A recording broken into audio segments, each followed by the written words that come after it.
everyone. Now in this session we are going to discuss about the 2017 biology analysis for the NDA exam.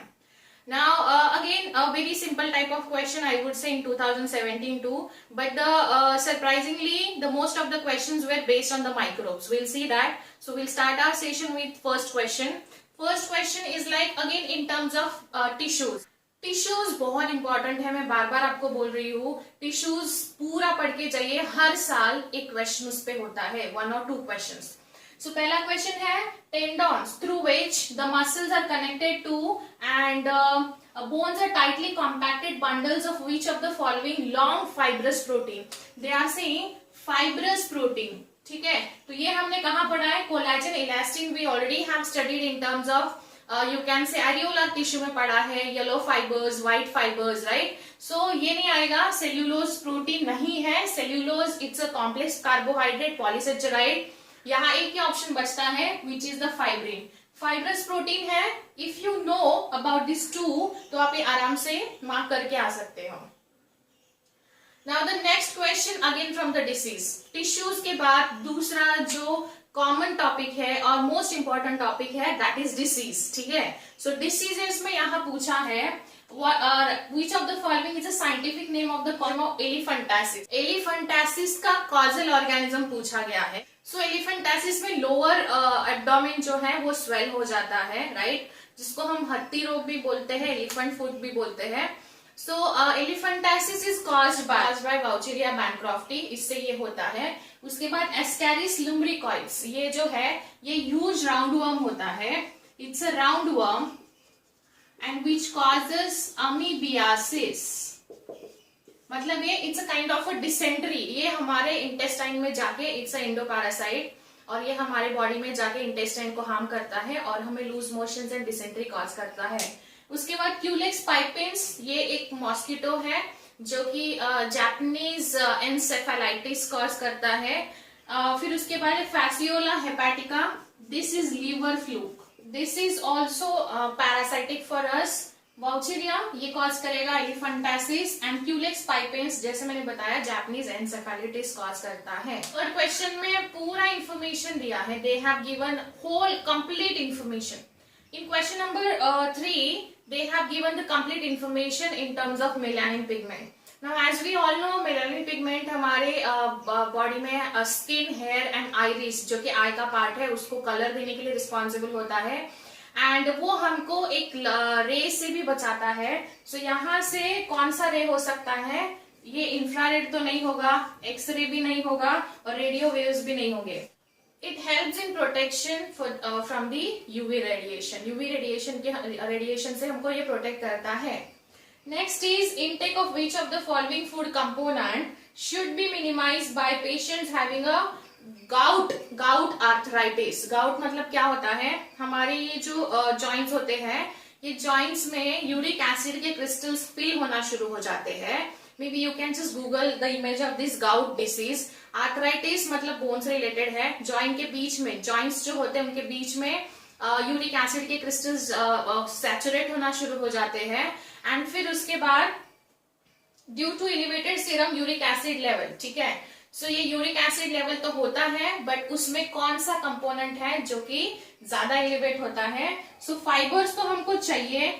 Lipids and carbohydrate से कुछ नहीं होता है. They are the good biomolecule source for us. So nucleic acid याद रखिए. Nucleic acid जो है सो ये यूरिक एसिड क्रिस्टल्स को एलिवेट कर सकता है. Okay, now next question is ये कौन सा क्वेश्चन है? Golden rice. Golden rice is genetically modified crop. ये कौन सा बायोमोलिक्यूल या कौन सा न्यूट्रिएंट है जिसके साथ इसको एनरिचमेंट दिया गया है? सो इसका जवाब always remember, this is in terms of vitamin A. Golden rice is equal to vitamin A और vitamin A is equal to golden rice. याद रखिए, either of them can be asked in the examination. उसके बाद है which one of the following vitamin has a role in blood clotting. ये मैंने आपको worksheet में भी कराया है, मैंने आपको होमवर्क भी दिया था अगर याद होगा तो. बहुत कम स्टूडेंट्स ने इसका मुझे होमवर्क का रिप्लाई किया था. सो जिन्होंने ये किया था, जिन्होंने ये सर्च किया है, उनको ये बहुत आराम से सॉल्व करते बनेगा ये question. Which is vitamin K. Vitamin K is responsible for the blood clotting. Next term probiotic is applied to. Probiotic food होते हैं इसमें से एंटीबायोटिक तो नहीं होता है, ऑर्गेनिक फूड नहीं है, एंटासिड नहीं है। प्रोबायोटिक मतलब it's a life microbial food supplement. Probiotic tablets देते हैं डॉक्टर कई बार डाइजेशन ठीक कराने के लिए, जैसे कर्ड होता है, बटर मिल्क होता है, they are having a you can say probiotic bacterias, है ना। So next question is on basis of this only. Here there are 3 questions from the microbes, right? आपने देखा ही होगा मिल्क का कन्वर्जन जब कर्ड में होता है तो उसको हमें इनोकुलम या स्टार्टर ऐड करने की जरूरत होती है। सो वो स्टार्टर में जो बैक्टीरिया होता है, they are the bacteria lactic acid bacillus.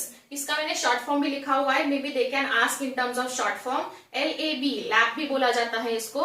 And इसको शुरू में हमें मिल्क में ऐड करना पड़ता है, it is called as inoculum.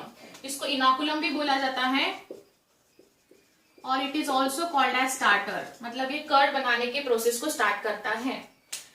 Vibrio cholerae cholera cause करता है, दो it is a bacteria but it is a pathogenic है हमारे लिए एंड ये हमें कॉलरा कॉज करता है। सैकेरोमाइसिस सेरेविसी ये ईस्ट है, ईस्ट जो कि बेकर्स और ब्रीवर्स ईस्ट होते हैं, बेकरी प्रोडक्ट में यूज होता है ईस्ट।